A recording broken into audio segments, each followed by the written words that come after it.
All right. Hello, everybody. Welcome to another episode of GenrePlay. We're going to do a one-shot of Daggerheart from, that's Daggerheart over at daggerheart.com by from Darrington Press. Yep. Yeah. And so if you like it, you can go check it out. It's beta testing right now. Yeah, it's for free. We're using the free documents. We're using pre-gen characters for this. And none of us have... Yeah, I was going to say, if they want, they can go to demiplane.com. They have a character builder, but it's not only a character builder. It has all the rules there as well. And it has this quick start adventure. So right now, if you wanted to cheat, you could technically go there and see what's going to happen. Oh, thank you. Yeah, click. Hold on just a second. Let me see. Let me take that off of there. Never mind. But yeah, if you want to test out making characters, it's pretty decent, the character builder there. It's really good, yeah. So Row 20 just bought them, so they're going to merge resources. So yeah, and the character builder was actually made by Critical Role themselves, or Darrington Press themselves. They just used their Demiplane tool to do it. It's nice. Kind of cool. Little collab. All right, so me, Julie, and Sandra have not played this before, so it's their first time. And we've got our pre-gen characters ready to go. Greg has done this a few times. So we're completely lost, so... Yep. Yes, well, we all are until we find our way. That sounded deep and yet was meaningless. Like a fortune cookie. Yeah. None of us can see until we turn the light on. Mm-hmm. All right, let's begin. Alrighty. So, do you all want to explain your characters slightly? At least it's a one-shot. It's a pre-gen. It's the get starting module, but I still think you should go through and say your name and what you are, and maybe a little bit how you think your character might look. Starting with Mr. Mute over there. Varix Soto. Varix Soto. So this is based on the Varian Soto's pre-gen. Just tweaked it a little bit, and this is their brother. So... but yeah, Varian's I don't know if you can see, I'm not sure if this will show if I set this, but he's a Qatari type cat person, and I'm like a ranger, part of the Wildborn community. So I'm raised by a clan hidden deep within the forest. So I'm a Qatari, which means I have, cat fur, ears, tail, cat person, and I'm a Wayfinder ranger. So, like rangers from all sorts of games like D&D. And I got a few different abilities. I'm mainly an archer type character, and I'm very combat focused. Yeah, little like Varian.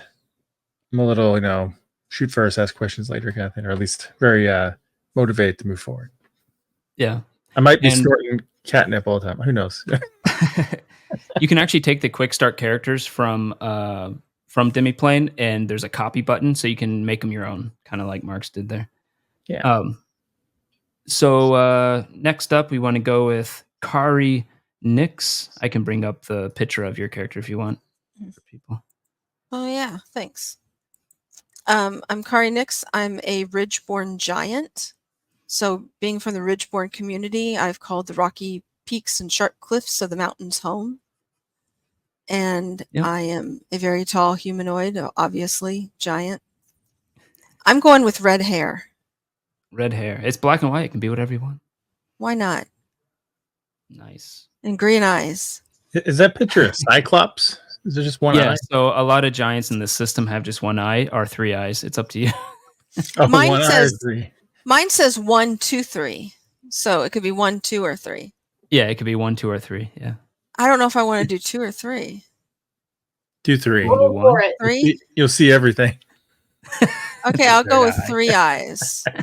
You're like, I'm a weird one. My third eye is in the back of my head.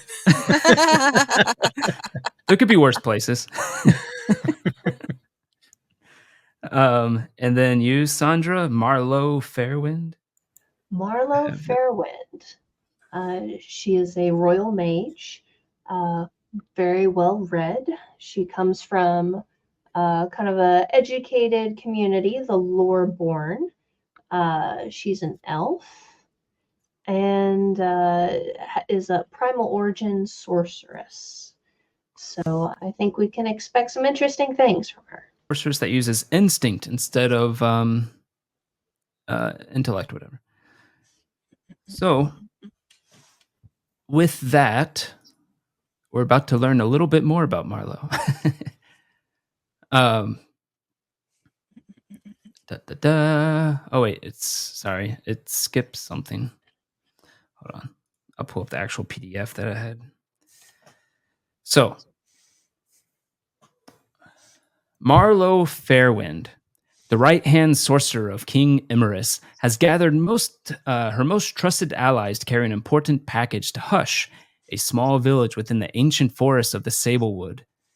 The crate is large, heavy, and sealed with magic, addressed to the Whitefire Arcanist. You've been given a map and a carriage, and the promise of reward upon your arrival. King Imerus is the king of a pretty large village outside the forest along the coast. And he sounds like Sean Connery if we ever need that, but that's fine. And he is well known to be gonna talk pretty like benevolent. Now you have to do it. Yeah, now you have to do it. He says, Marlowe Fairwind, you must take this package to the Sablewood and find the Whitefire Arcanist before I play a dragon's voice on a great film. Then he, or a Russian sub-commander on a submarine. But yes. Now let me fast forward to where the module, that was just like the intro. It's scrolling through. Remove this in post. I'm just kidding. Whatever. All right, here we go. So this evening, your party finally made it into the Sablewood, a sprawling forest of colossal trees. Some say are even older than the Forgotten Gods. It's a place renowned for two things. Its sunken pathways that provide the trade routes for many traveling merchants, and its unique hybrid of animals. Even now, from within your carriage, you can hear the strange sounds, the bird calls of the lark moths, the croak of the lemur toads, the skittering of a family of foxbats in the underbrush.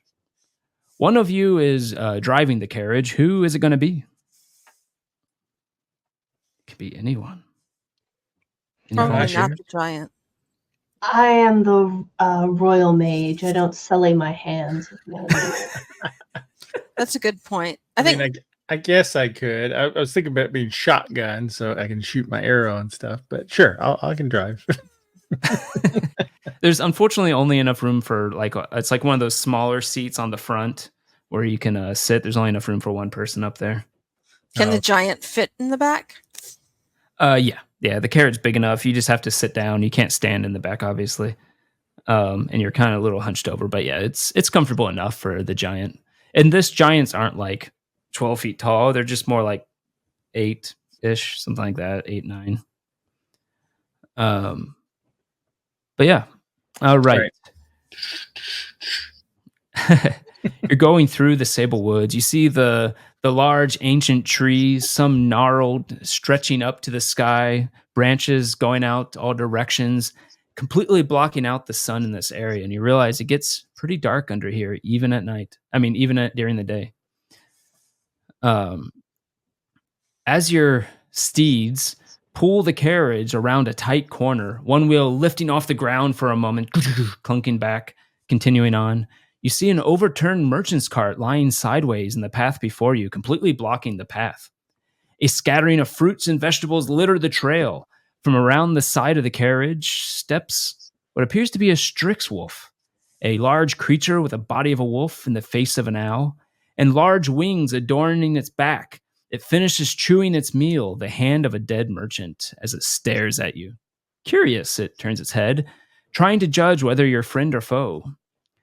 Then you see, following clumsily behind, 2 small pups, watching their mother cautiously. From within this carriage, the rest of you can feel the cart stop as Varric stops the carriage since the path is blocked. You are about 50 foot away. It's far away. What would you like to do? Fairwind is going to peek behind the curtains and out the window and There's a little observe. slot you can open up to see the driver. Yeah. Okay, so open up the slot and take a look out at the merchants. Well, at the environment, the merchants and the vegetables everywhere, and she's gonna say, "His cabbages." My cabbage. It's a Strix wolf. Yeah, it fits with Avatar perfectly. It's true. Yes, well. But this time he finally died. How sad. Well. All right. Such a dark turn. So I'm calling out to the ranger out there. Hello? Is this going to be a problem? Do you require assistance? Or can you take care of it? Yeah, our way's blocked. Darn it, I don't look like I have anything that's like animal friendliness or anything. Just kind of odd for ranger. Well, it is probably instinct, I would say, or presence. You have something under that had to do with nature. Either way. Under experience, didn't you, babe? Oh, nature's friend. Yeah, so I can spend There you hope, go. get a +1 at least. Either way, he's going to need help moving that merchant cart out of the way. Well, I have a It would have feeling to be that's where moved. I come in. Yeah, Yep. I'll raise up and look at the wolf owl thing, Okay. and I will try to speak and signal somehow to communicate, assuming like it's like a wolf or an owl of some sort. Yep. It And- looks at you and you hear a little grumbly hoot. And I'll be just like, I mean you no harm, just move along, kind of thing. All right. Trying to get it to move, but without being threatening. Yeah. Go ahead and roll, I would say, an instinct roll or presence, though I doubt you want to do presence. Are you going to And- use the spin the hope to do nature's friend? I'll spin one hope for nature's friend. Yeah. You get +1. Yes, that would give me. And we get our first roll of the game. Way Yeah. to go. All right, so I got 10 with hope. 10 Or with no, hope. 11 So- with hope with the +1, yeah. So you get your hope back. But 11. Let me see something real quick.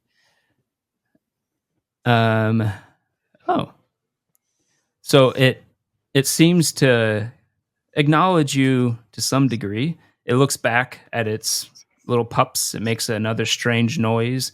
I don't know what these things make. And the little pups get on the back of this thing as it takes off into the air and flies up. A tree somewhat nearby. One tree into the actual forest off this trail, about 40 feet up, just watching you from up there. All right, so I'll kind of smack the behind me and go, Carrie, you need to move this. I'll cover you, and I'll get my bow and arrow out and look around, make sure there's nobody else, just in case this owl bear wasn't what killed these people. There's other danger. All right. Sure. I do Carrie. descend from the carriage and keep an eye on the Strix wolf. Okay. Alrighty. So, there it is. Kari, do you go ahead and comply with that?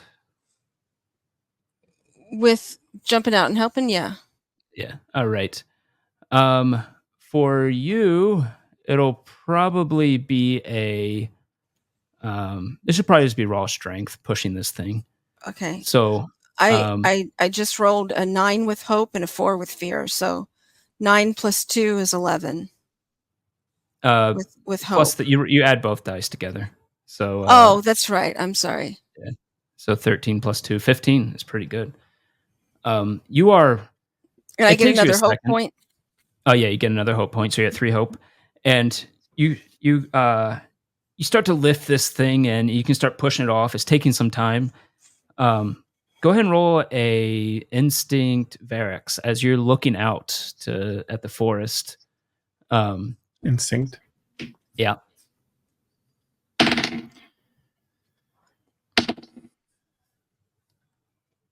Not very good. Well, So it would be. I thought he was telling me. Okay, sorry, go on. No, sorry. So it's a 7 with fear, though. Ooh. It's not good. Oh. Fun. As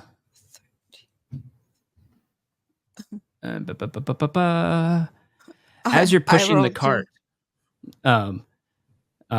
you're focused too on this merchant cart, trying to move it out of the way. In a whirlwind of cracking branches and unsheathed blades, a group of 4 thistlefolk jump out from the brush along the road. The overturned cart was an ambush, it appears. They stand before you, weapons drawn, blocking the road. And this is going to be the first combat. What are these people two. called? What are they? Thistlefolk. How look big like, are they? They're only about half the size of a human. They look to be like a mix between frog and lizard. They seem to have like some type of scaly skin, though with a bigger head. You see adorned on them are these like shiny pebbles that have been weaved together somehow to make some type of armor on them. And they all have their little shanks that they pull out as they all rush in. Are they really like shanks, like prison shanks, or they're just like little knives? Well, they're primitive, so yeah, kind of.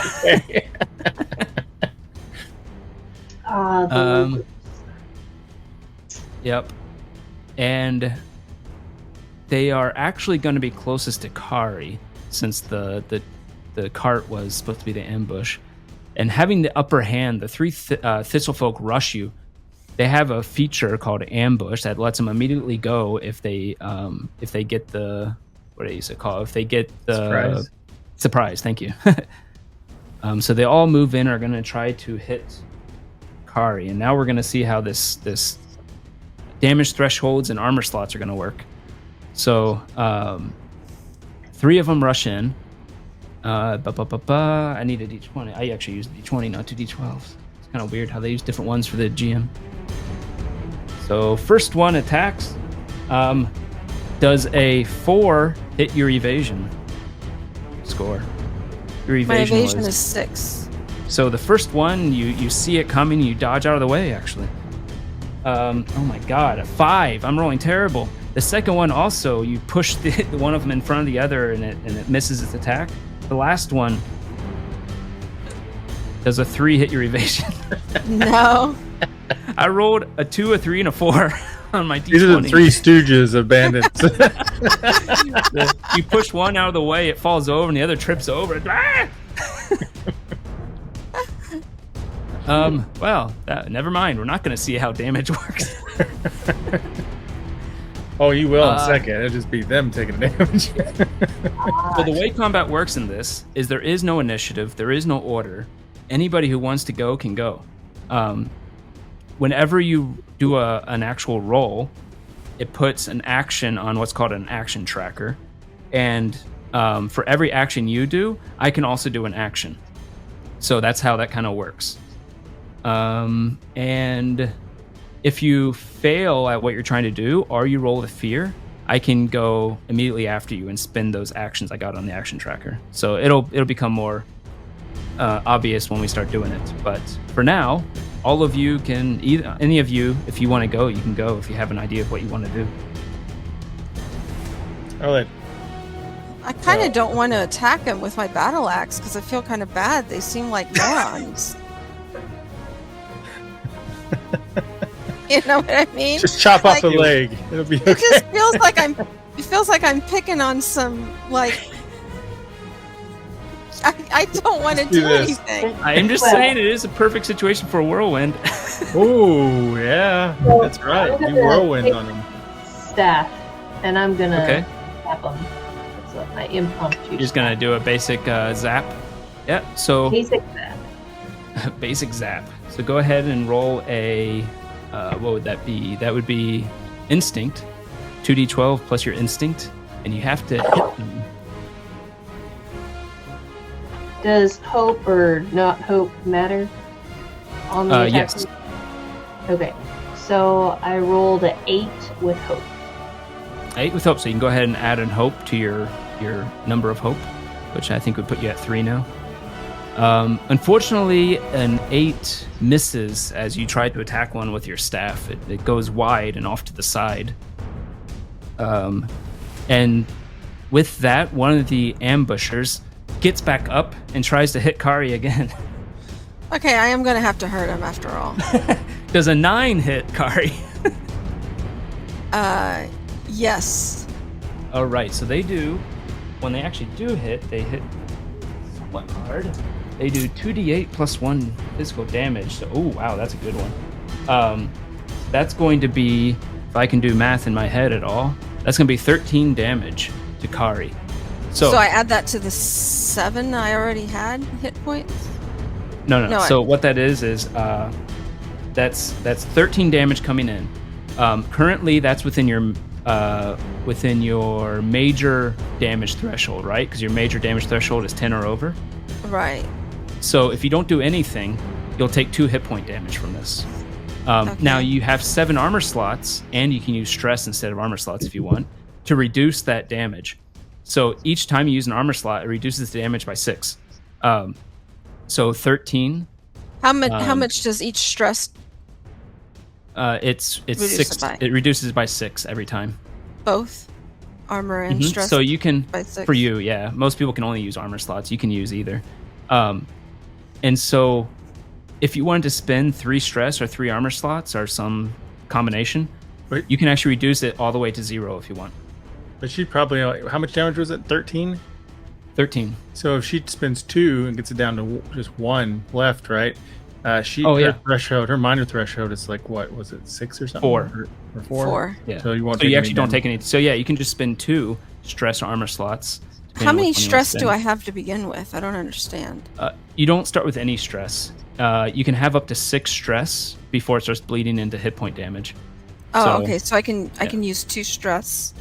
if you want, and that will reduce it by 12 because each time you reduce it, it's 6 because your armor's 6. So that will reduce it to 1 damage, which for you means you don't take any hit Nothing. point damage. Okay. So you're doing that? Okay. Yeah. Are you going going to spend stress or your limited armor slots? I'm going to do stress. All right. So you see it coming, you just move your body in a way that just kind of deflects it off of your armor, getting a little bit of stress. And that's it for me. I don't have any more actions left since I can only act for every time you all do something. You're right. This might be a good chance to try whirlwind. Do it. Do it. How do I do this? Do I roll All my right. So you're going to use your 12-sided battle dice axe. twice? Use your duality dice as they're called. Yeah, your 2d12s, and you're going to add your strength.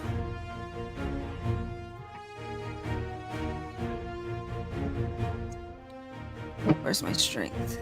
It's at the top right. I think it's plus yeah, 2. there it is. 13, 14, 15 with fear, unfortunately. 15 with fear. All right, so that gives me 1 fear. Is there any way to remove fear? Like, could you spend a hope to negate that fear, or no? No. Okay. There, some classes have something like that, but I don't think any of your guys' abilities do that. Okay, cool. But that does hit, though. So even though you rolled with fear, it does hit. Because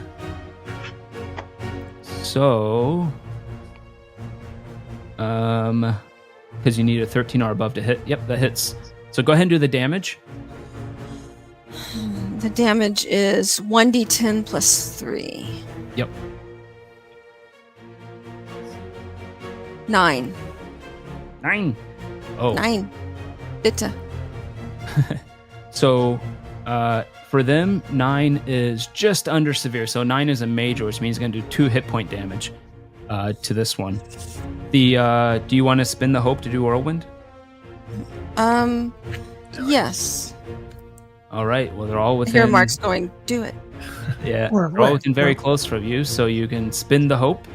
You swing your battle axe around, It hits all of them, and you do half of 9 rounded up, 5 hit point damage to all of them. Damage to all of them, which is in their minor threshold. So that means the one you hit took 2 damage, and the other 2 took 1 damage. How many hit points is it They buried? look like the one you hit initially to do 2 hit point damage to, the major threshold, that seemed to hurt it quite a lot. It's like stepping back, making a weird croaking noise after you hit it. But let's see, who hasn't gone yet? What does Varric Soto want to do? I'm gonna shoot off an arrow at the one that looks injured the worst. And I'm gonna. Well, let's just see if I hit first, and then I might use my ability on it. Yep. So 2d12. Do you have to pick before you? Nope. You can do it after. It's before you roll damage. Okay. Yeah. Oh, what do I? Agility? Oh my gosh. So 16. Yeah, it's agility. 16 with hope. That's what I wrote. Hey, get a hope back. And 16 hits. Which one are you attacking? The one that was really hurt or the one that was less hurt? The 2 that are less hurt. The one was hurt. Do you think, like, I don't know how to gauge damage. Do you think I need to up it to potentially take this one out, or Probably not. It looks pretty hurt. You doubt you'll have to do too much to it. Okay, then I won't do it then. I'll just do normal damage. So Alrighty. looks like that's gonna be 3 + 3, so 6. 6 is definitely enough. That is within their major threshold, actually. And they take 2 more hit points, and it croaks one last time as it croaks, as in the other meaning of croaks. Falls to the ground. That was with hope. So since you didn't fail, and since you didn't roll a fear, I actually can't go. I just get more action counters for when I can go, but I can't go. So who wants to do something next? I would like to attack again with Primal Origin. So I'll take a stress to hit an additional target. So I'm going to try to hit both of the remaining ones. Both. Okay. So is that 2 attack rolls, 1 for each, or 1 attack roll for both? It's 1 attack roll for both. Okay. So we're going to these guys. So that's... Sounds bad. So it's a 10 with fear. Ooh. So you go out, you this thing you haven't done, it's been a while, as you point your staff towards them, and both of them go wide in different directions, missing. And they're immediately gonna go. The 2 on Kari, well, before that, one of them comes out from the brush next to Varric Soto and tries to knock you off of the seat of the carriage. So there's a 4th one. There's a 4th one now? Yep. Who was hiding. And he is going to he jumps up, scurries up the side of this carriage and tries to push you off. I just picture that these are like frog people that look like the Three Stooges, and now this is like the Stooge that came and replaced Curly or whatever. And this one does seem a bit different than the others, a bit more lanky, but maybe a bit stronger. And he, but go ahead and roll up to you. You can roll either, what are the stats? You can roll either strength or, use agility to kind of maneuver away. Yeah, strength or agility. But I will say, if you do agility, you're effectively getting out of the way so he doesn't knock you. Like maybe climbing to the top of the carriage or moving off the side or something like that. Whereas if you use strength, you're just trying to stay there. If I move away, can I scratch him while I do it, or no? You can You can go whenever you want, but that'll be an actual roll you have to do. Sure. Okay. Well, I have to do a roll anyway, right? Or what? Oh, this is okay. So this is actually considered a reaction roll, which means the hope and fear mechanic doesn't really apply, and you're just rolling as a reaction to something else. Okay. I'll try. I probably shouldn't, but I'll try strength. I know I don't get any bonus, but I'll see. Okay. You rolled low. I'll tell you that now. That's now that you've decided. So, but still roll 2d12, right? Yep. Ooh, first roll's a 12, so that's good. And then the second one's a 6, so 18. And the hope and fear doesn't matter because it's a reaction roll. Yeah, you easily just stay up there as he tries to grab the reins from you with his webbed fingers, apparently trying to steal your carriage, but you are able to not let him up there completely, and he's stuck just climbing on the side of this thing. But I have 2 more actions, so I'm going to they're both going to attack Carrie real quick again. Well, thanks. One rolls a 17 to hit, the other rolls a 10 to hit. They're both going to hit. The only question is how you're going to negate the damage, probably. But the first one does only 7 damage. Okay, that falls in the minor damage. Yeah, so you only take 1 category. hit point if you don't negate it, but you can also negate it for nothing. Varric, it seems that he would like to speak to you about saving up to 15% off your carriage insurance.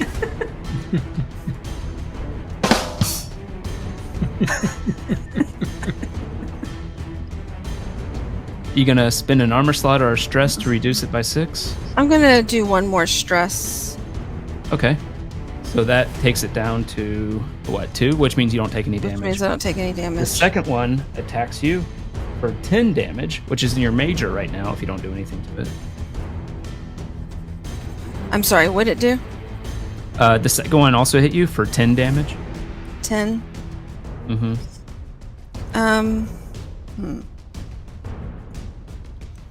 You have 7 armor slots. You have what, 3 stress left before it starts becoming hit point damage.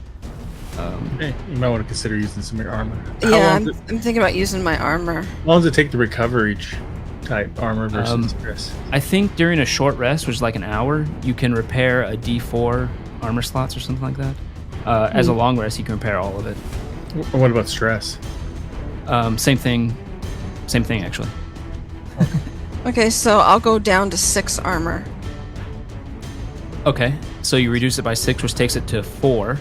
So it's still technically within your minor threshold. So I still take it'll be 1 hit point. Yeah, 1 hit point. So I'm down to 6 hit points. Yep, 6 out of 7. Wow, these guys are really hurting you. That's not sarcastic at all. But that's all 3 actions I got from you all doing stuff, so... Okay, so I'm going to attack. Kill them all. Can she pick up one and like throw them at the one by me? Sure. Could I? Sure, why not? Let me think. That will be a strength roll for sure. You'd probably have to move a little closer, but you can do that, whatever. You can pick one up, move a little closer, and throw it at the other one if you want. But you probably do more damage to your axe, right? Probably. Probably. But you could knock I'm it gonna- off, I guess. I think I'm going to use my axe. You're going to axe it a question? Yes. I'm going to axe the one that is closest to me. Yep. And I rolled, let's see, with my strength modifier, that would be 12. And unfortunately, it's with fear. I rolled 12. higher on the fear. You don't have anything that can get you +1? Do I? What's your experiences? Wait, let me see. My experience is afraid of anything. Um, I'm not really afraid of these little guys. no, they're not really scary right now, especially to you. Don't you have 2 different I've experiences? got the other ones. I've got your back. That one would have worked if you were throwing it at Yeah. the cart, but yeah, no. Unfortunately, you Try to hit one with the other one. Just Well, that's what she originally did, but the axe would do more damage, so she picked the axe. Well, I'm not afraid of these things. Yeah. So that makes it 13. I'd say you can do that, but to use experiences, you do have to use a hope. Oh, shoot. I'm down to 1 then. All right, so you use a hope. You get 13, which is just enough to hit. Are you going to... What is it to do whirlwind? You can use another hope to whirlwind, or you can use your last hope to whirlwind? No, I'm not going to use my last hit to hope to whirlwind. Okay. And go ahead and do your d10 plus 3 damage with your battle axe. 11. 11 is... Sorry. 11 is their severe threshold. You clobber this thing. Its head rolls off back into the woods as the body falls down. And there's only one more there. But that was with fear. I'm going to do something that I can do with fear in this case, which is I'm going to convert one of those fears I've collected since we've been starting and convert it to 2 actions I can do. And the thief, the one that's trying to steal the cart, takes out a serrated blade and slashes at Soto. Oh, I'm sorry, babe. I should have gone after that one. He's going to slash twice at you. Does a 9 hit Soto? Nope. First one misses. Second one does a 13 hit Soto? Yeah, it does. Yeah, 11. This one does... Oh, I rolled crap. Doing 8 physical damage. So that would be major. So I will spend 2 armor to negate that. To negate it completely. All right, he slashes and hits only armor as pieces of the armor has like slashes through it now. Their armor. And then lastly, the one that's still up, I think it was Mo, still up by Kari, is going to attack Kari. A 7 hits Kari, right? Yeah. I've got 6 evasion and 6 armor. Which one am I supposed to be looking at? Evasion for hitting, yeah. Evasion, okay. So it does 10 total damage. Which is major damage to me. So you're going to reduce it? Yeah, I'm going to use an armor. All right, that'll reduce from 10 to 4. Which is still 1 hit point. Yeah, you can use another armor slot or stress if you want to keep reducing it more, but you don't have to. No, not right now. All right, 2 hit points worth. That's it for me. Who wants to go next? I want to go after the one on the carriage. All right, how are you going to do it? I'm going to go after it with my battle axe. All right, you'd probably have to run up there. It's now in Daggerheart, and you can change your mind if you want. But in Daggerheart, if you're very close to something, which is like 5 to 15 feet, you can just run up and attack. But if it's more than that, which is in this case, you actually have to roll an agility roll to see how quickly you can get there. Okay, how do I roll an agility roll? You just roll your 2d12 and add your agility. Okay, a 10 with hope and an 8 with fear, so 18. And I have 0 for agility, so... You got 1 hope back, because your hope was higher, right? Yes. So you get a hope back. And 18 is really good, actually. So you quickly fly over there before anything else happens. Do you want to... And I want to attack, and I've got your back, which is +2. Yeah, if you want to spend a hope to do that. Those experiences take a hope. Oh. It takes a hope. You have 2 of them now. It's not much. Go for it. Why not? I'll go Yeah. ahead. Let me mark Hope them off. comes and goes. I wouldn't worry about it too much. And is that a +1 or a +2 experience? A bonus. +2 bonus for me. Good. So I just roll the 2d12 like normal. 2d12 plus your strength. Oh, a 12 for hope Nice. and a 5 for fear. So 17. 17 Plus plus It's gonna really 2, hit. 17, 18, 19. Plus, was I rolling for strength? Was that it? Yeah, 19, yeah. 20, 21. 21. That definitely hits. You get a hope back. So that hope you just spent, you got back. I And hit so hard, it hit his mama. yeah, you hit so hard it made you hopeful. And then And a very, go ahead and roll very damage. crunch. Yeah, satisfying crunch. It's like And then for damage, I rolled a 10. 10. Okay. This guy is a bit tougher. That's in his major threshold. So he takes 2 damage. Alrighty. You didn't miss and you didn't roll fear, so I can't go yet. Who wants to do something next? Can I shoot my arrow that close, or do I have to do something else? That. There's probably something about that I should know, but I can't think of anything. Well, he's on the side of the thing, so I think that would be enough Yeah. distance to be able to. Yeah, shoot we'll it. actually say that Kari coming up and hitting the battle axe, doing a severe blow to this thing, it went and splattered against the back of the carriage and kind of fell down on its 2 legs, looking crazy-eyed right now. So I think you should be able to shoot it. I think I'm gonna take a shot, unless Marlo wants to take a quick shot. I think you're cool. I'm gonna take a shot. Alrighty. And I may use Apex Predator depending. Let's see. Apex Predator. Apex Predator. All right. Let's see. All right. No.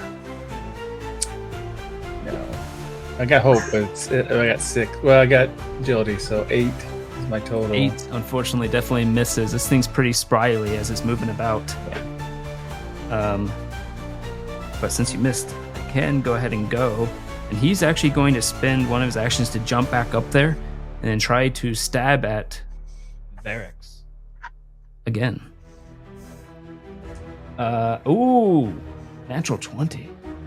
That is Really? criticals in this game really hurt. Hold on. How'd you say roll a natural 20? You mean a natural 24? Yeah. Oh no, this is kind of weird in this system, but the GM rolls a d20 still. So actually, the players get a little bit of advantage because they get to go 2 to 24, but the GM only gets to go 1 to 20. Oh, yeah, that threw me too, Sandra. Yeah. But this is definitely going to hurt.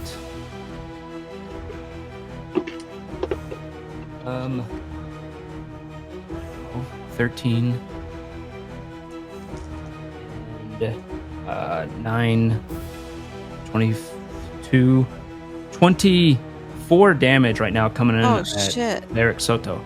Now, this guy, you are next to Kari Nix, who has an ability, I do believe. If you wanted to Yeah, use wait it. a second. I am your shield? Yeah, that one. So you Yeah. can mark a stress if you want. Yeah, if I add a stress point. Yep. What are you at with stress right now? 4, I think? 4. Yeah. If I add a stress point. Then you can reduce the damage by your strength, which is 2, and you take the damage instead. Yeah, So so it how much becomes a damage do I take? 22 right now. 22, which is in your severe damage threshold right now. Okay. And then I have I... a question before all of this plays out. After she does her thing. Okay, so I can spend another armor, get down to 4 armor. You can spend as many of those as you want. Yep. Let me do one of those. Okay, so that'll take it down to 16, right? So it's now within your major damage threshold. Maybe I want to do a couple.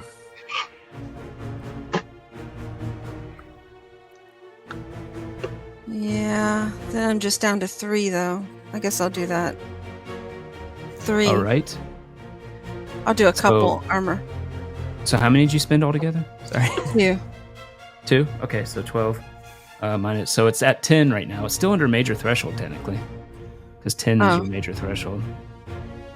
Oh, that's right. Well, then there's no point in spending that extra one. No, unless you're going to spend a third. Yeah, I'll keep it at 4. Okay. And Then, then that's 2 hit points, so I'm down to 3 hit hit points. Yeah. Shoot. So you come in and this thing slashes out at Varex. It looks like it's going to be a hard hit. And you jump in the way and it just gets caught in your chainmail as it tries to pull it out, and you can feel it puncture you, but also pieces of your chainmail look to be broken, the little links. Okay, now I'm pissed. I'm going to get this little bugger. But Sandra wanted to ask something. Yes, so it looks like elves can take quick reactions. So to take advantage on a reaction roll. Have we talked about reaction rolls yet? The only reaction roll we've done so far is the thing came and tried to knock off Varex from the carriage, and so it did its thing to push him, and Varex had to do a reaction to try to stay on. Reactions in this game are kind of like saving throws kind of scenario, Okay. Yeah. Okay. Yep. All right. Who wanted to go? Well, I'd like to attack. You just gonna use your staff again? Yes. I'm going to use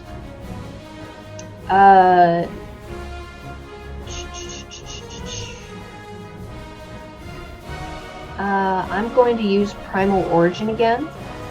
So I'm Okay. going to mark an additional stress. Yep. And Gonna add 2 I'm to the not sure action. roll. Yeah, probably. Yes, add 2 to the action roll result. So that would be 14 with By the way, fear. you can pick. Yeah, you can pick what you do after you roll. Now that I notice it, so that's. Oh, really? Okay. Quick question. On the attack roll, so I rolled 12 with fear. Do I add Yeah. the instinct modifier to that? Yeah, because if you look at your weapon, it says it's an instinct weapon. Okay. So 12, 14. So that's a 14. That- Does it hit?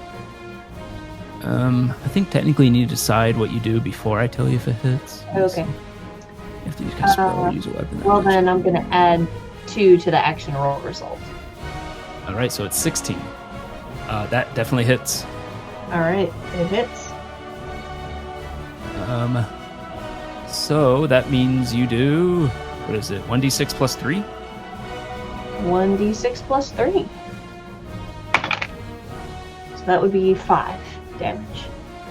5 on this guy is that, so it hits him square in the chest as he flies off of the carriage a bit, but then scrambles back to his feet, making his weird croaking noise. Did you roll with, was that with hope or fear? With fear. So he's going to immediately go. Does he look And hurt? try to. Yeah, he looks very hurt, but he's gonna scamper over to. You know what? He's gonna roll something. Oh, he's brave for some reason. He's gonna run up to Kari. Well, that's dumb. And he's going to take... I have 2 actions, so he's going to take 2 slashes at Kari. Both of those are going to hit, but... Let's see how much damage he actually does. This guy does this. The first one is 10 points of damage. Ah. Ooh, the next one's worse. But go ahead and deal with that first. You gonna use another armor slot, or are you gonna? I'm gonna have to use an armor slot. Go down to 3 armor, Okay, so I'll take it to 4, which is still which 1 means hit you're only point. taking 1 hit point. Okay. Okay, and the second attack he does 12 plus 3, 15. Shit. I'll use a stress. Okay, reduces it to 9. If you I'm down use to 1 slot, hit point. I'm down to 1 hit point. You could use another armor slot and reduce it down to, 3? Which would be no damage. Yeah, I would do that. Yeah, okay. Pieces of chainmail links go across the ground a bit as this thing is wrecking your armor, but you are able to prevent taking any damage. It looks annoyed as it croaks at you menacingly. I'm gonna take a shot at it. Okay. Like, oh no, you didn't. I'll make a roar. And I'll use my. What's the roar sound like? I still have this harmonica over here. Do you want a musical roar? There you go. Let's hear a harmonica roar. We can always edit it out if it's terrible. Hold on. Let me adjust your mic. I have other sound effect machines. I've got like a thunder tube. Oh, like the whoa. Okay, go for it. Go for it. Like a rumble, like thunder. Rumble. Okay. All right, let's see if I can. Here we go.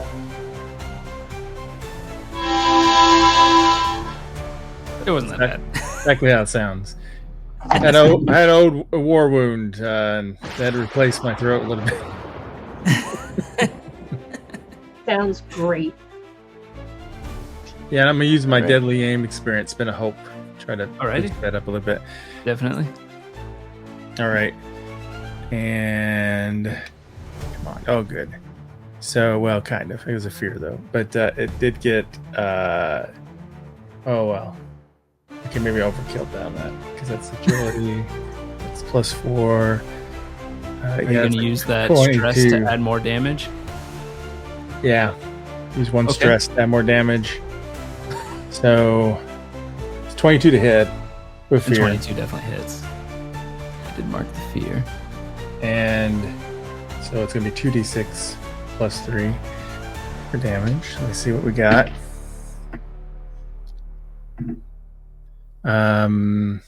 So 10 points of damage. 10. That is major, but that is enough. But since you killed it with fear, you shoot it directly in the center mass as it grabs it and does this strange noise that you haven't heard before. It sounds like a croak, but used potentially to be extra loud, you think, as it spins its dying breath, possibly as a signal of some sort. But it falls over to the ground. I'll leap on it and just put my hand over his mouth and go, shh. Just And it finally, its eyes dim as it goes off to its afterlife. What do you do now? The cart is still one left, halfway right? in the. There's Is there one one left? Oh my god! I forgot about that guy. You rolled with fear, so he runs up. He spends one action to run up and another action to. He's like, my brother. He's gonna attack Kari, I guess. Really? 15. I'm down to 3 hit no, wait. points. I take that back. Verex is the one who just killed that guy and leaped down to try to cover his mouth. He's going to go up to Verex. And 14. Yep, that just barely hits at 11. All right, doing 9 damage. 9. As he comes up with his little shank and stabs you in the side. Tries to stab you in the side. Let's see what happens. So I'll use 2 armor. That'll take it down to 1 hit point. Okay, so you take 1 hit point. Take 1 hit point damage. Okay, and he stabs you in the side. Luckily, it had to go through your leather armor to get there, but you feel the little trickle of blood. What are the rest of you doing? I'm going to attack the damn thing. Alrighty. Go ahead and roll your strength. Are you going to use any experience, or are you just going to do a basic roll? I'm going to do a basic roll. I rolled 11 for hope and 10 for fear. So woohoo, hope. Jesus. So you get another hope back, and you rolled a 21. 21 plus my strength. Plus 2. Yeah, so Yeah, 23. It 23. definitely hits this guy. This guy's regretting his life choices. But go ahead and roll the damage on that. That's what you get for having a brother. 12. 12 damage. 12. That's its severe threshold. It's the last one. Why don't you describe what you do to this thing? It had 1 hit point left, and you just did 3 hit points of damage. Okay, I chop its head off. All right. With precision, the head goes flying and rolls next to the other head that you chopped off. It's And apparently my also- signature move. I don't know. You put down a little card that shows a head decapitating. Mixed in amongst the cabbages. Yes. In the distance, you do hear distant croaking of some sort, though. Oh, can I hurry up and move the card out of the way? Sure. Someone can help you if they want. I have a negative strength Oh, modifier. okay. I will try. I have strength 0, but at least. All right. You don't have to actually roll any. Oh, no.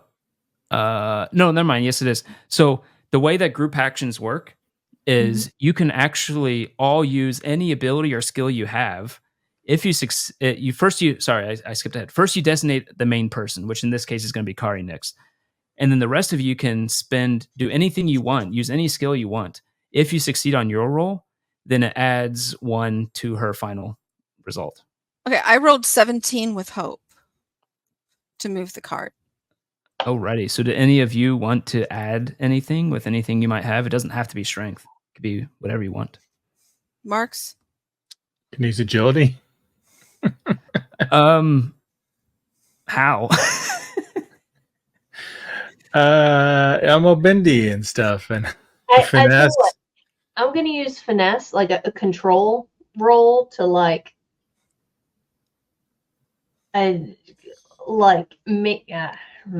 You're trying to just like angle it slightly to be the correct angle to easily roll over.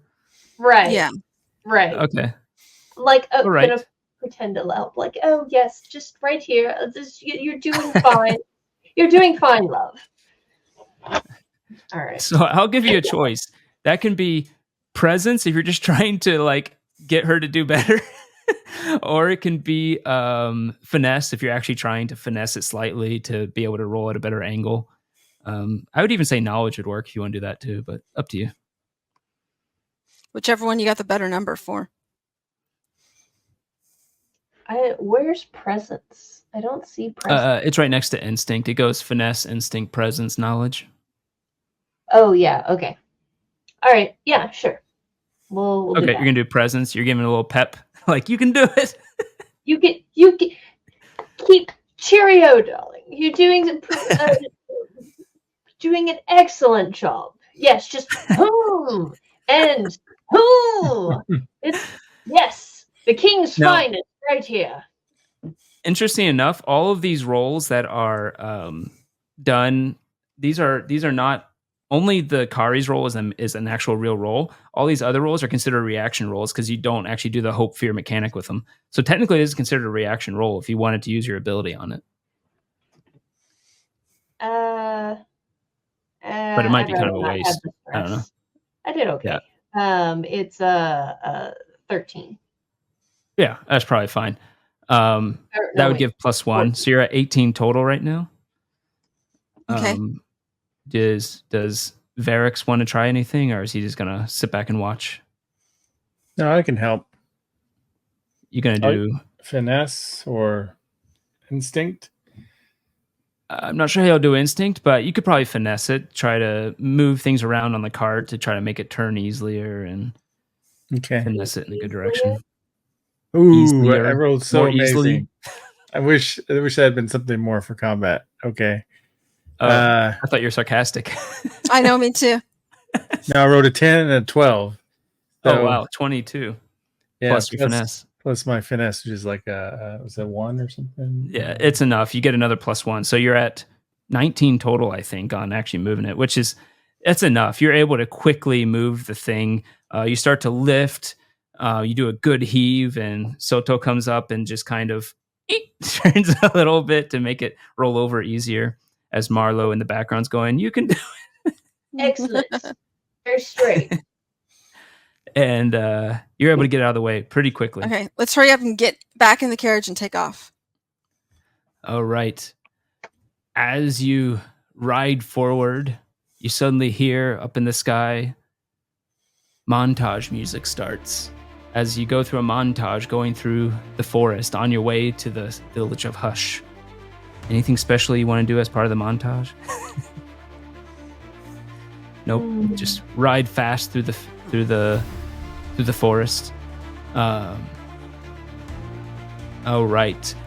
The path leads you further into the forest until you spot a large stone pillar carved top to bottom in ancient dwarven symbols. This denotes one corner of the peaceful village of Hush. When you pass beyond the stone marker, you feel a small sensation like the pop of a bubble, and then the sounds of friendly chatter become louder. Though the trees of Sablewood are unchanged here, there is a distinctive safe and comforting air about. A few smiling faces turn towards you and your carriage as it rolls in. Some people waving and casting a warm greeting towards you. There's lively music drifting your direction from a tavern in the center of this town. You know you need to find the White Fire Arcanist to deliver the package from the king. So what would you like to do? Find the what? To make The White sure. Fire Arcanist is who you're supposed to find here. That's their name. It's Marlo would know that it's a title more than anything. Arcanist. Yes. The White Fire Arcanist. Oh, Arcanist. Okay. Arcanist. Arcanist. It's not pronounced Arcanist. Arcanist. If you're from Kentucky, it's pronounced Arcanist. I've only seen it read before, but no, I get it. Right. Now. Okay. Arcanist. I could see Arcanist actually. So yeah. So I would like to check to make sure we still have the package. And there it is. You look back in your carriage, and within the walls of the carriage is the large box you had before with the magic symbols on it that is locked. Okay. Still there. All right. It's still here. Good. Does the Fairwind know anything about the rendezvous point? Or are we searching? Unfortunately, the king didn't really know too much about this village. Only know the title of the person you're supposed to find. He would have mentioned he had some dealings with them and know that they're have a decent reputation, but other than that, you don't know where they live or even what they look like. Investigation begin. So you take out your staff. Yes. I think that was a staff earlier, wasn't it? Yeah. Yeah, you look around and you see the tavern with the music coming from it in the center of town. It seems to sprawl up this large tree. As well as looking around, you all can do, let's just call this reaction rolls to do a quick see what you see around. If you want, you can roll an instinct. All right.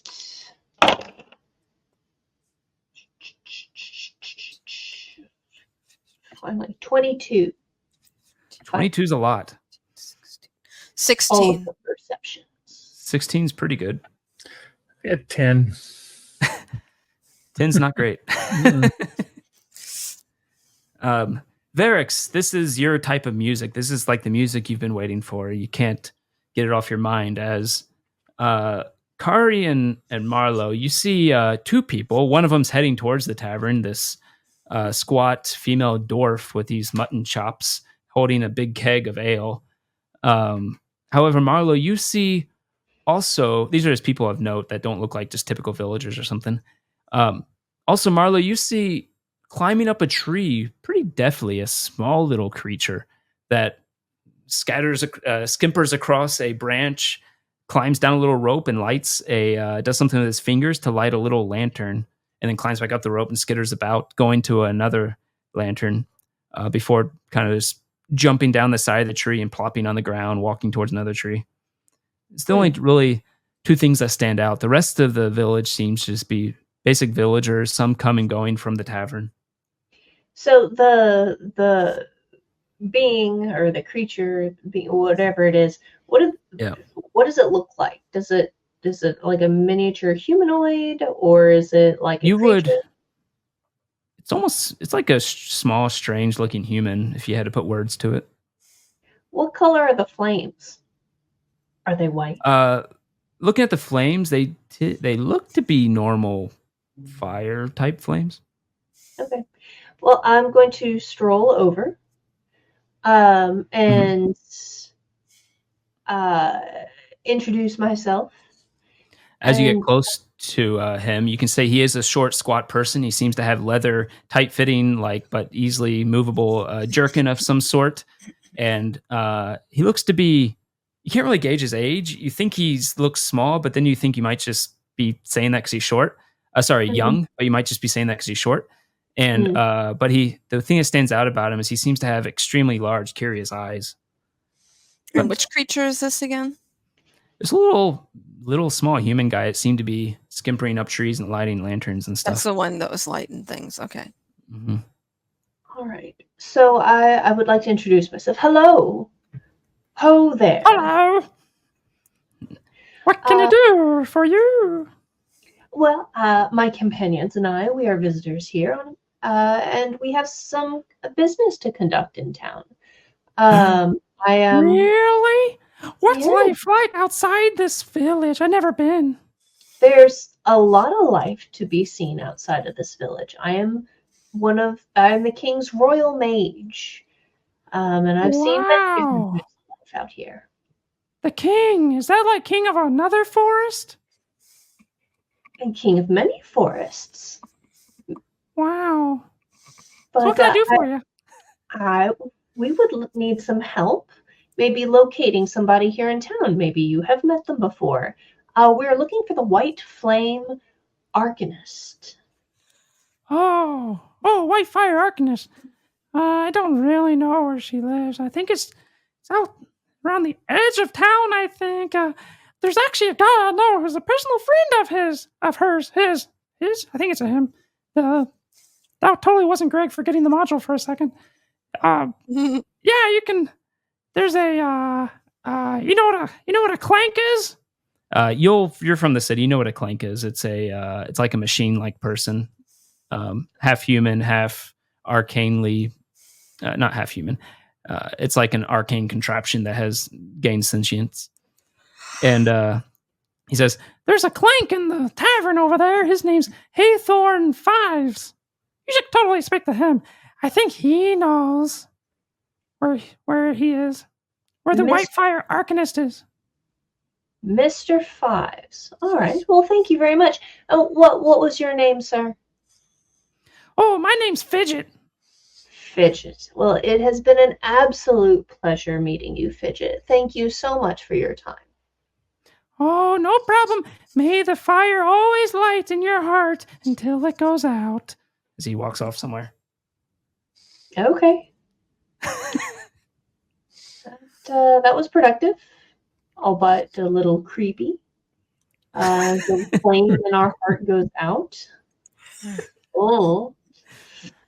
I heard a fortune cookie. So Varix is over there doing this, dancing on the trees. Oh yeah, that's right, because of the music. Yeah. He's found the music of his people. He might have took a taste of catnip or something. Who knows what happened? I think maybe I should hold the catnip. Do you go over to the tavern then to listen to its music? With Varix? Yeah, so I'm right. following Varix and his movement. I guess I should guard Should I guard the carriage? That's probably safe where it is. No. Well, with the probably guard with our package. I should probably keep an eye on the package. You should watch that. Yes, that's a good idea. All right. Did we get a chance to rest a little bit, or did we rest? No, you were kind of rushing here after that encounter to keep up.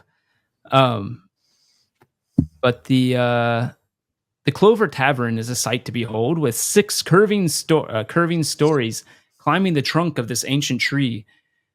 This is the heart of the community, always crowded with music and good-natured conversation. Newcomers to the bar must take off their shoes and hang them over a line that stretches across the bar's ground floor.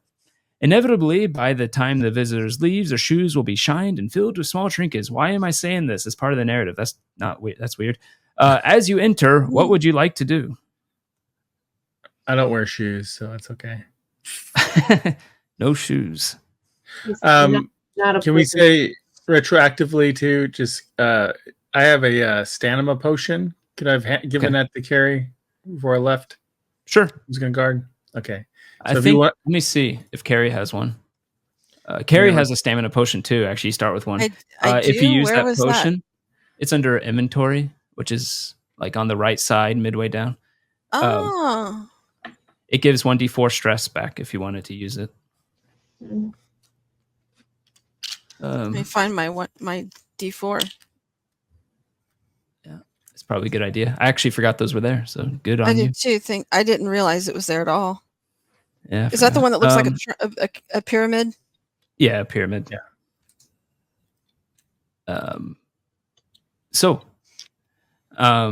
Going in, you see the dwarven woman carrying the keg, pulls out a pouch and says, "Hey, kitty, how you doing? Here, have some of the good stuff." And she gives you catnip. Oh no! I like this place. He's working. Maybe later. But he's working right now. Do I regain stress taking catnip? Only while under the effects. I have a question. I rolled a 3 on my stamina potion. Yes. So You get to remove do I 3 stress. subtract 3 then Mhm. Yep. on my stress? Yeah, exactly right. Okay, cool. Thank you. Oh, right. As you head into this place, you can see it is crowded. People are coming and going. There seems to be live music played by different denizens of this, mostly human, of this forest. You see a bartender, some woman behind What's the music? What's the counter. beat? What's the beat, Greg? Yeah, help us. That makes me want to juggle. You see a juggler in the corner. What is he juggling? Actually, we'll say you see a clank. You think he's made out of wood, almost like a wood beam, but as you look closely, you can see it's probably actually steel that's been painted.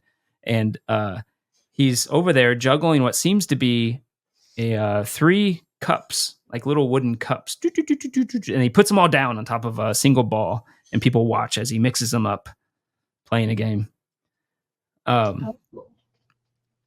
What would you want to? The other notable things are you have stairs heading up to the other floors. You have the bartender, the bartender there. It looks to be a female woman with red hair, freckles, but a bit pockmarked and aged. And anybody else? The dwarf, the clank, I would like bunch of to other people. watch the game the Clank is playing. I want to see if I can tell where the ball is. All right, roll an instinct.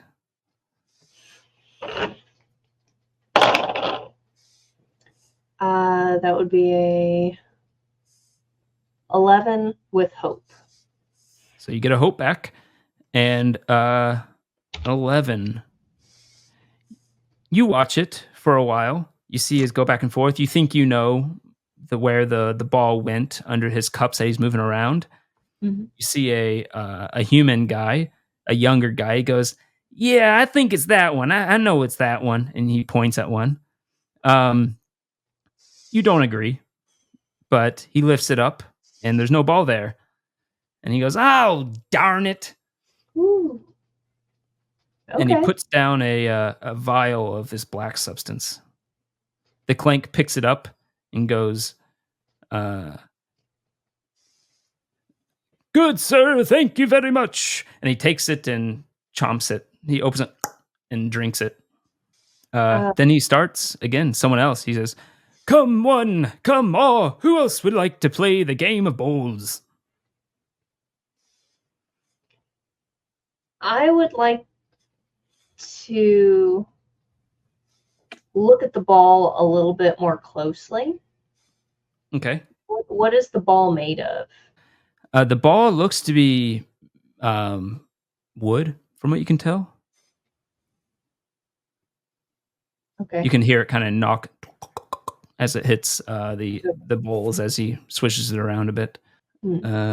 He actually points. He looks at you, does like a judge of your character, and then looks at Varix and decides that's a better mark and says, "You there? Ah, Would you like to play the bowls? First game's free." Sure. All right. He says, Come on, "Follow the catnip." ball." And he juggles them until finally the ball falls into one of the bowls while he's juggling. He clamps it down on the table and starts. Go ahead and roll an instinct roll. Instinct. So +1. Yeah. You can't. Marlo can too if she wants to try to. Yep. Follow. 14. it's a 24 with hope. Oh, right. With hope. Yeah. You've kept up with the ball. Varix has kept up with the ball. You're pretty sure it's the right one. The one on the right. Marlo, you saw something you didn't expect. You see, as he's talking and giving his announcements and distracting, a little creature. You're pretty sure it's a, what the hell is this thing? A foxbat flutters up from underneath a compartment on his body. And after the very first time he moved, that ball flew out from under the bowls. And the little creature grabbed it and ran back in. And then as he goes around for a bit, he subtly lifts one up, and a little ball flies out from inside, gets thrown back out into the bowl. And you know it's actually the center bowl. Okay.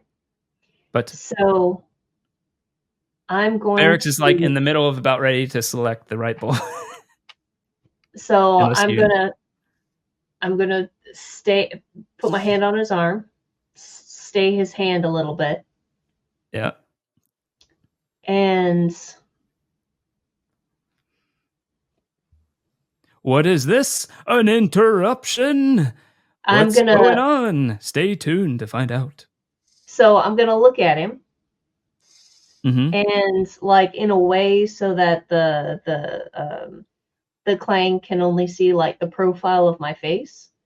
Okay. And I'm going to wink at him with one eye, wink like at the other, like I'm blinking, and then wiggle my nose. And I will Okay. wiggle my nose again. Roll a signaling roll. You're trying to convey to go over one, right? Well, well, like not the left or the right, but the center. Oh, I see. I see what you're doing. Okay. Go ahead and roll a. Oh God, how the hell do you do this? Go ahead and roll a instinct, I guess. Instinct. Okay. Yep. And Varix, go ahead and roll an instinct too. It'll be kind of a comparative thing. You're gonna have to get. This is where Okay. sign language came in handy. Yeah. That is a as an 18 with fear. 18 is pretty good. We'll call this reaction, so it's kind of silly. It's low stakes, doesn't do that stuff. But the 18, so 24 minus 18 is 6. You have to roll a 6 or over to understand it. So I wrote a 9 and a 7. So it's a hope. Oh, So it's 16. easily. Yeah. Yeah. Yeah. Yeah, you understand that she's trying to say is the middle one. So I'll be like, middle one. Are you sure now? We don't want you to phone a friend, whatever that means. Nope, I'm sure. All right. And he lifts the middle one and says, I'm sure. "Wow, you did it, good sir. Congratulations. That was the free game. Would you like to play again?" This time for coin, for anything, I like the black liquid. What is the Really? black liquid? Probably oil. Ah, yes, oil. Hmm. Not Let's something people usually carry. let's play again. Yeah. How about Go. a handful of gold? So I never explained this, but in this system, there is no like just monetary amount like 1, 2, 3. You have handfuls of gold. Anything less than a handful is basically don't care about. It's just pocket change. And then there are 10 handfuls equals 1 bag. 10 bags equal a chest, and anything beyond that is too much for you to carry anyway. So effectively, a handful is the lowest amount that's actually meaningful. I don't think you guys start with any money, but I guess we'll say you do. So you can go ahead and put a handful down if you want. And Surely we have something. yeah, you'd have something. That's weird they don't have that in the quick start. Go ahead and roll an instinct. See if you can watch. I will say, because Marlo, you figured this out, I would say you can roll with advantage, which means you can roll an extra d6 and add it on top, since you know what's going on with him. Mm-hmm. All right, that is a 17. The same thing happens again. You see the ball fly towards his center, and a little creature comes out and grabs it, and then throws it back out at some point during his moving things around. Mm-hmm. And you're able to follow it, and you can select the right one.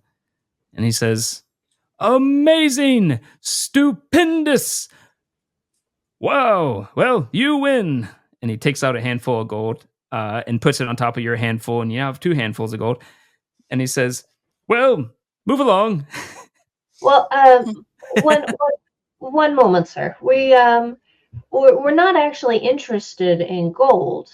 You can keep your gold. What would we? Oh, what thank would- you. And you notice he takes both. Oh, hold on. Keep your gold. All We right, want all right. ours. He splits into 2 piles. But we would actually find more than your gold. We would actually find information more valuable. Yes. We are looking for the White Fire Arcanist. Could you please let us know where we might be able to find her? I do indeed know. Sometimes I need what might be called a tune-up, and he does it for me. Oh, okay. I can Same question. take you there, I suppose, for the low cost of a handful of gold. Oh, that handful of gold right there? Yes. Yes, I suppose that makes sense. Oh, Because right, fine. information that we were looking for. Yes, thank you. Thank you. I need to find better marks. I mean, I would gladly lead you this way. Oh, right. Come with Perfect. me, Sprocket. As a little fox bat comes to his shoulder. And shall we? Lead the way. All right. Kari, you see them exiting with a clank in tow. And you're able to follow along with the cart if you would like. Yes. It takes you out to the edge of this little village, little forest village, and you finally get near the destination. It just starts being a lot less sparse. You haven't seen anybody for a bit now. In fact, you see over in the distance, you see one of the columns with the dwarven symbols, which denote the corner of this some type of boundary of this place. And he says, "Well, this is where I take my leave. The White Fire Arcanist is right there." And he points up, and you see a interesting thing. And he starts to leave. He does just leave unless you're gonna stop him. As you all can walk up to the place. He is dismissed. Making your way past the homes of the village, then through farmlands of hush, you see a variety of crops that have begun to cultivate in a thin layer of glowing moss over the top of their fruits and vegetables. They pulse softly like a heartbeat as you pass. Among the thriving groves, you notice that sablewood trees in this area have hundreds of unique faces carved into all sides, the eyes peering in different directions. One tree, taller than the rest, bears the Arcanist's home, like an overripe fruit. It hangs from a braided rope, as thick as around as a giant's forearm, the rope is, tied to a massive branch and counterweighted by a cabin-sized boulder laying on the ground. The stone on the ground that's the counterweight is marked with a collection of symbols, and the cabin windows flash with a soft yellow-green light that's hanging suspended in the air, about 40 feet up. Yeah, I don't know what the heck I was sharing before. It looks a bit like that. So, what would you like to do? Well, We could cut the rope. No, don't cut the rope. Kari is especially equipped to cut the rope if you'd like. You had way too much catnip tonight. It's strings. I got strings. Leave You see the catnip on. spots on the inside. You see catnip on the side of Eric's face, and he's going.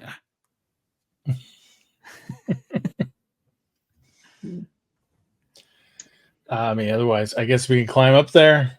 Unless you can. You could try levitate climbing the with rope magic. if you'd like. Well, It you're a would be- cat. Could you climb the tree? Sure. It would be an agility roll. Oh, try it. Alrighty. Go ahead and roll agility. I This feel like I have is something I could do. Maybe not. When I make an agility roll, I can use stress to re-roll your hope die. the hope die. Yeah. Oh, okay. Well, let's just see how I do first. hmm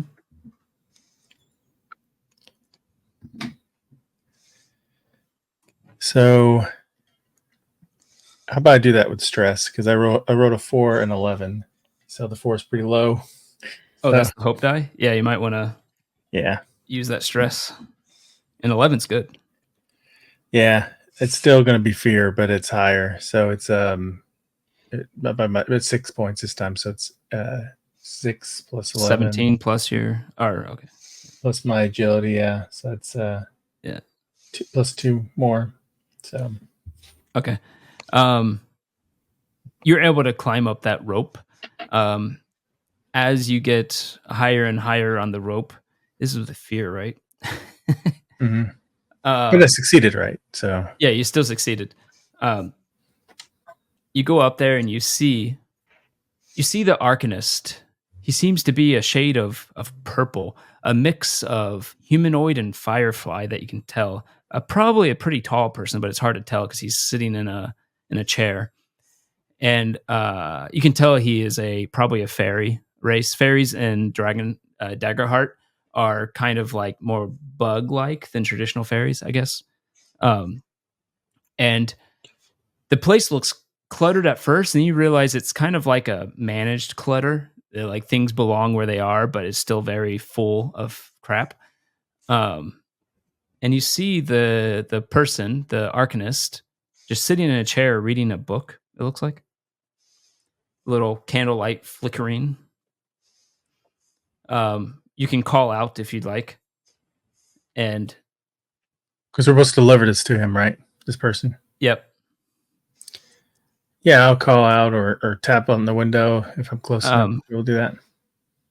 You're not really close enough, but you call out and you see the Arcanist kind of like get startled as he's and looks at you and quickly sticks his hand out and casts something.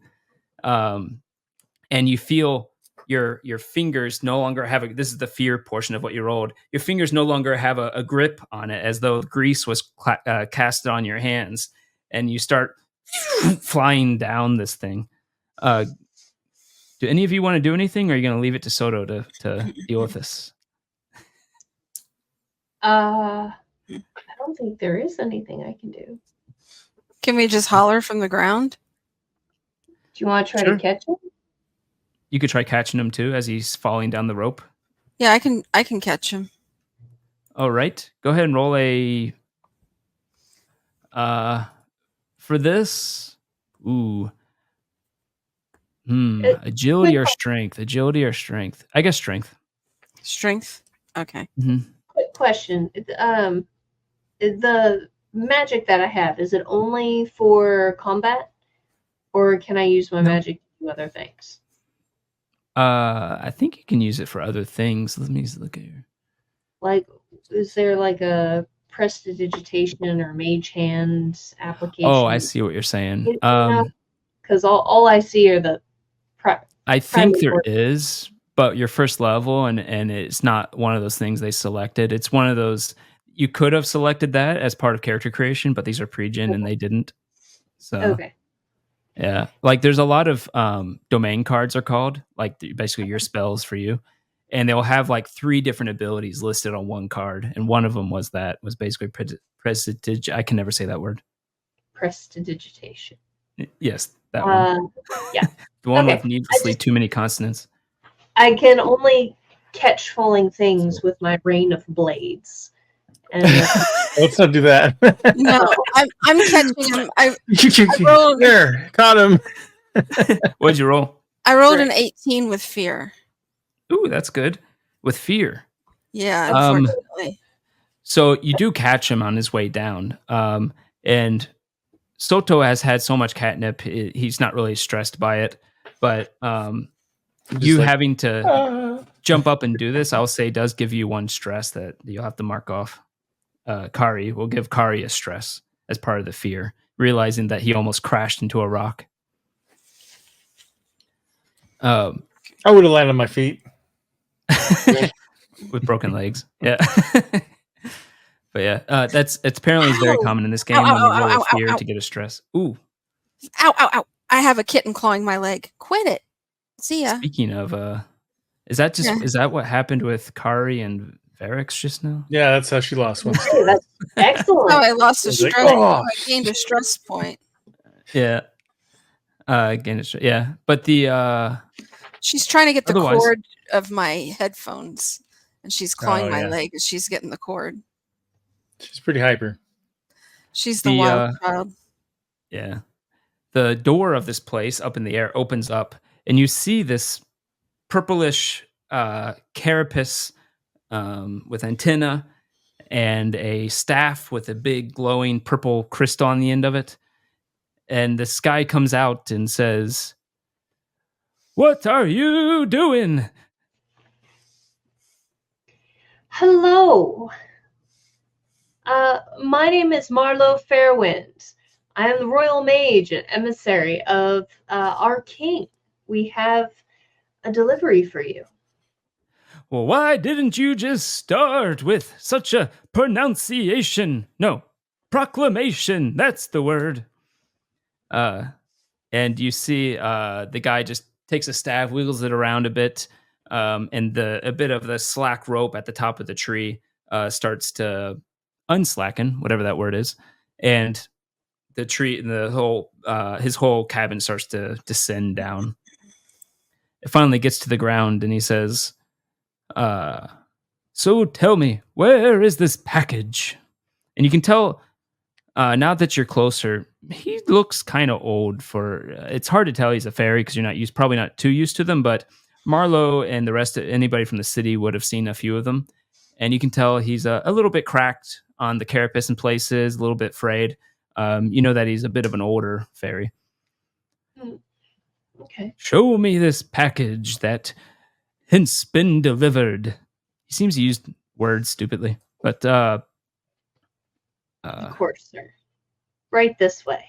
And I motion to the carriage and open the door. King Emerus, a good man, if I were to say so myself. And he heads over to the carriage. He sees the package that you have is pretty large, and he taps on it. The lid, you hear like a as it unlocks. He lifts it up. Which of you are from the city? I don't think Varric was. He was Wildborn. Kari, I think, was from the cliffs and mountains, right? Right. So only Marlo recognizes this. This is the crest that sits above the entrance to the city walls from where you were from. And you know that crest is a protective ward. The fact that the crest is no longer at the city means that the city's probably vulnerable if people knew that it wasn't there, which is probably why you were not allowed to open it and why this was kept secret. Oh no. Whoops. Meanwhile, the Arcanist says, as expected, the wards are failing at this city of Husk, and with this I can restore them. Last time I did this, and you see, he moves his hand up, and you see a nasty cracked scar along its carapace as he kind of motions it. It did not go well, and I was much younger. I do believe I can still handle it, though, but I will need help. Can you help me one last time before you head back? Well, what do you think, guys? Would you be willing to extend your contract past mere delivery of this item? Yeah, sure. Otherwise, the adventure ends right here. Like, nope, you're on your own. The end. Sure. Well, we must move quickly. The longer this ward is away from the main city, the danger it is in. More danger it is in. I am great with words. With that, the Whitefire Arcanist will actually drive the carriage for you as you head through the different brambles and trees at this small trail, not one of the main trails, for a bit of time, an hour or two, and you come to a clearing. And that's very strange for this area because until now, everything has been like completely cut off from the sky. You can't even see the sky. The trees is so dense. So the fact that there's a clearing here stands out, if that makes sense.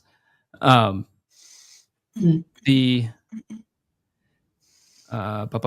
carriage pulls into a mysterious clearing in the shape of a perfect circle, the only area of the Sablewood you've seen without trees blocking out the sky.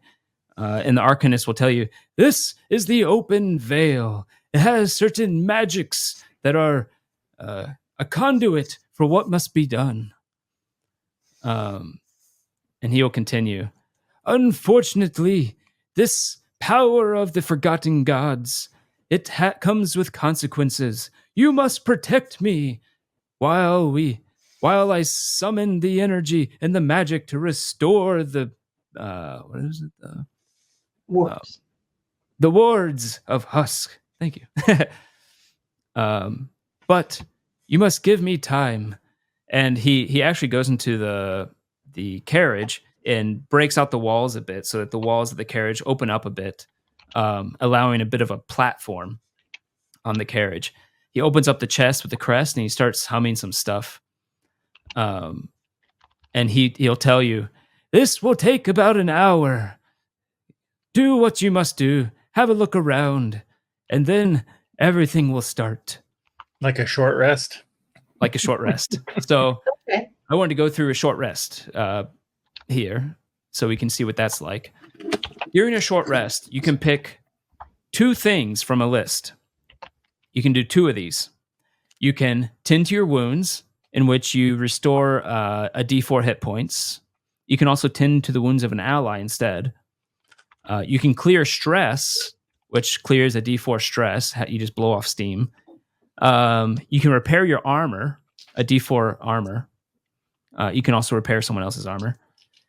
Or you can prepare, in which you, as part of a short rest, you just gain a hope. So you can heal HP, reduce stress, repair armor, or gain hope as part of a short rest. You can only pick 2 of those. Okay, I'm going to do hit points and armor. Okay, so go ahead and roll 2d4 and do those. What about Marlowe? Are both of those 2d4? Or sorry, no. So they're each a d4. Oh, okay. I rolled twice. Oh, Okay. Let me just start pick. over. You can just just start over. That's easier. Okay, so for my hit points, I rolled a 2, so I get to Okay. add 2 hit points. Mm-hmm. What about Marlo? Does Marlo know what Marlo's going to do? I would like to reduce stress and increase hope. So I rolled a 2. Okay, so you reduce stress by 2. All right. And then what was the other stress roll for Kari? Or no, sorry, the armor. You're repairing I rolled armor, right? I rolled a 2 for the armor too. Okay, so you get 2 armor slots back. So I'm up to 4 armor and 5 hit points. 4 armor, 5 hit points, and then you have some stress, right? I've got 3 stress. Alrighty. So, what about Varix? Keep in mind you can also tend the wounds and repair armor of other people, but you cannot remove stress from other people. So wait. If so for Marlo, I reduce stress, but I just do the one thing, or can I also tend to her wounds? You could tend to her wounds too if you want. Okay. I would like to tend to her wounds. All right, roll a d4. Oh, thank you. You're welcome. Ah, it's a 4. Oh, so you get 4 hit points back, up to a max Sweet. of I forget what your max are actually. That gets me You have a 9 max hit of points. 7. Well, you have a max of 7, so you just go up to 7. What? How are you doing on stress then? For me, I've got 3 stress. I'm not too bad. But you still have how many armor slots do you have? I've got 4. So you can have up to 3. You start with 7 armor slots, so you can repair up to 3 armor slots if Varix chose to do that for you. Well, so I was going to repair armor. So what do I do this?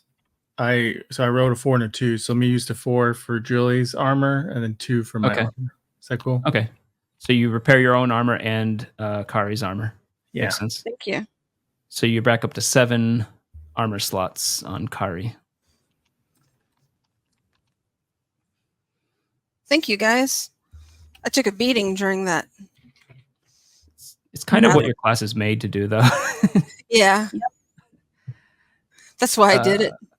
Thank you. So that you take the beating, so I don't have to. Really stressful. Thank you. Yeah. Alrighty. So we will end it with the Arcanist and Tene perk up in a discerned way. And he says, "This is good. Stop. Yes, here. Now come help me. I'm old." And oh no, that's where she says, that's where he says needs an hour. What am I doing? There you Okay. go. He's getting confused. Yeah, he's old and confused. He's The old. Arcanist lets out a shrill cry and says, "The keystone has finally responded. Quickly, surround me. The ritual must begin or I'll lose the pathway. Hurry!" And his body begins to glow brighter and brighter. You see his eyes roll to the back of his head, and the entire carriage lifts a foot off the ground. You hear an unearthly cry from the woods.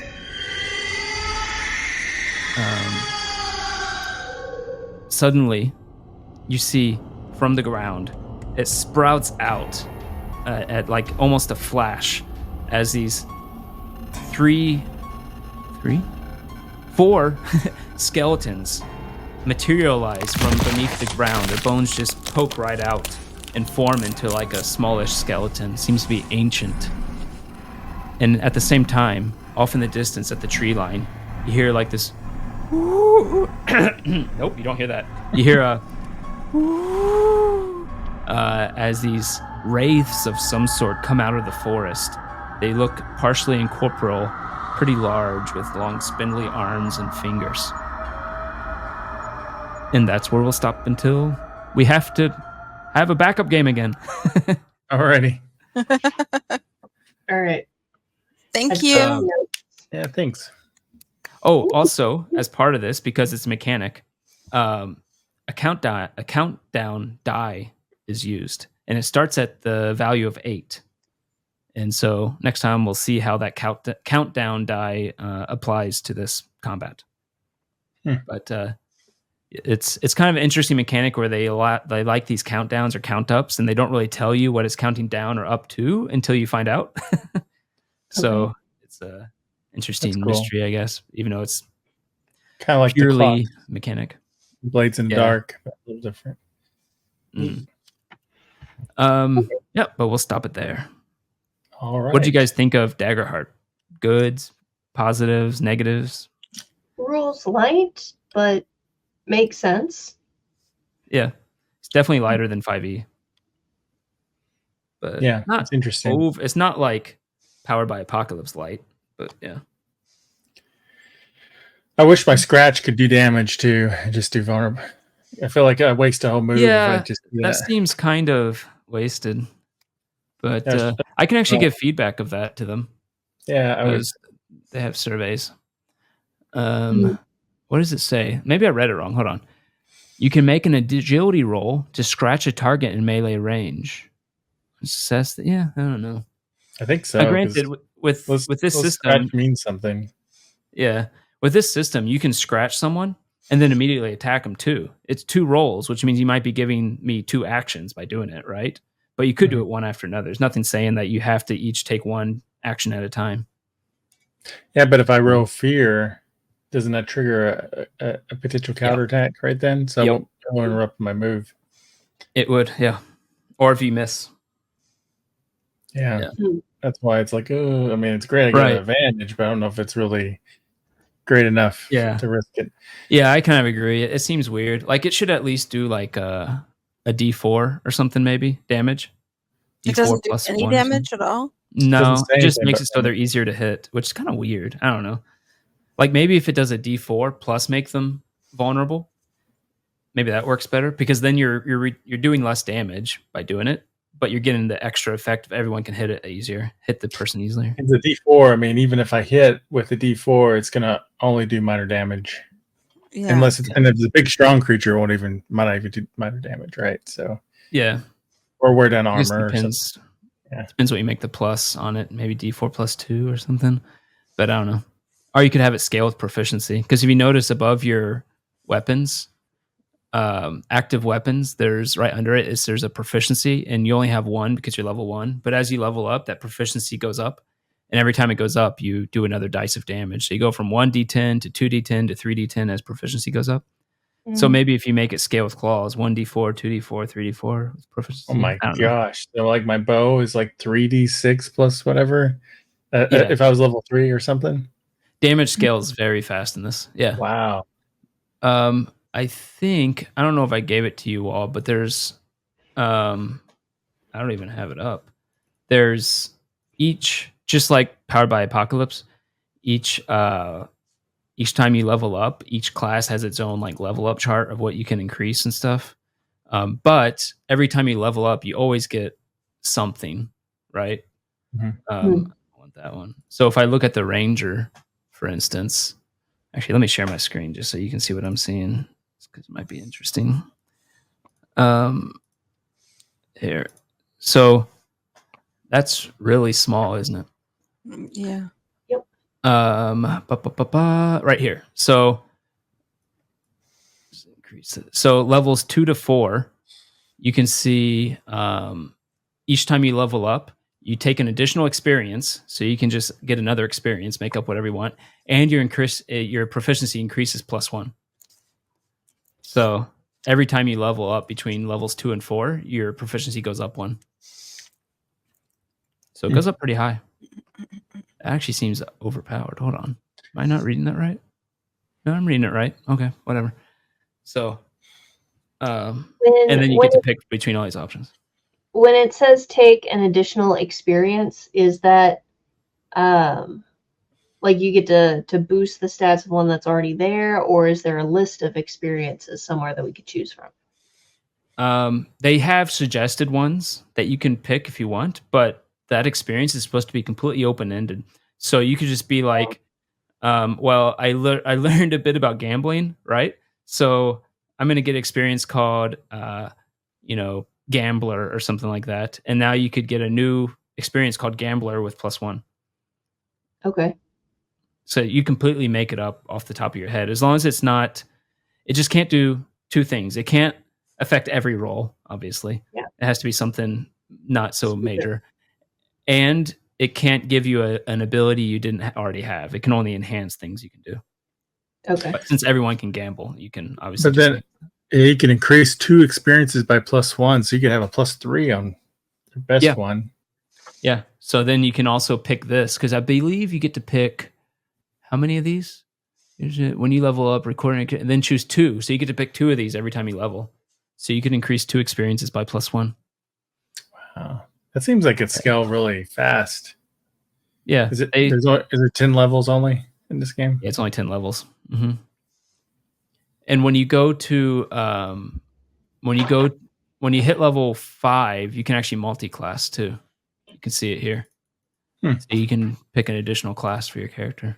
It's kind of cool. Interesting. All right. Well, when we get a chance, we'll finish up this adventure, and yeah, we'll probably forget where we were by then. Probably. Yeah. I just If you're waiting for me to remember, we're in trouble. It's I've done this one. This is the second time I've played this one, so it's I'll remember. All right. Well, thanks everybody for watching. Remember, you can check out Daggerheart over here at daggerheart.com if you want to get the game or get the beta, and free. And if anyone's playing, just because I want them to make the game better, they actually said the data they're looking for the most right now is levels 5 to 10. That's the one that they had the least data on. No, they said 5 to 8, not 5 to 10. So the 5 to 8 range is what they're looking for. If you're interested in helping them with surveys. Yeah. All right. Well, if you enjoy this, go ahead and make sure you like it, you follow it, subscribe it, you smash buttons, you do whatever. I don't know. Hit the bell icon. Hit the bell icon. Turn all your notifications on, and then do a TikTok about it, and I don't know, whatever. That's right. And we'll be back next time, either with part 2 this or with Call of Cthulhu, depending upon the airing of these episodes. So, all right. Bye, everybody. Bye. Bye.